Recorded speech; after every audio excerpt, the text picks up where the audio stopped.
الأخبار الموجزة ليوم الخميس. التقى وزير الدفاع الأفغاني المولوي محمد يعقوب مجاهد نائب السفير الإيراني سيد حسن مرتضي في كابول، وناقش خلال هذا الاجتماع تعزيز العلاقات بين إيران وأفغانستان والموضوعات المهمة الأخرى. حضر رئيس الاتحاد الأفغاني لكرة القدم محمد يوسف كاركر الاجتماع السنوي للاتحاد الآسيوي لكرة القدم.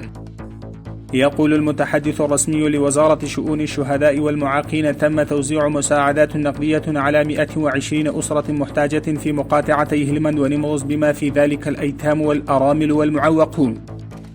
التقى وزير التعليم والتربية برئيس مؤسسة التعليم التركية.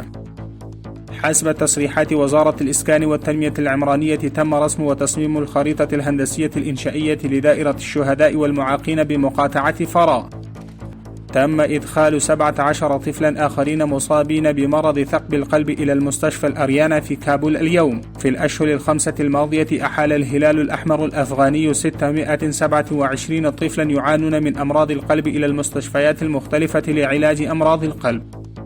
قال وزير الحدود وشؤون القبائل الملا نور الله نوري في كلمة ألقاها في اجتماع في مقاطعة هلمند: هذه الوزارة جسر بين الناس والحكومة وتستمع إلى مشاكلهم وتضع الحلول لها. وأضاف سمو الوزير: مع وصول الإمارة الإسلامية إلى الحكم حلت هذه الوزارة كثيرا من الصراعات العرقية الهدامة.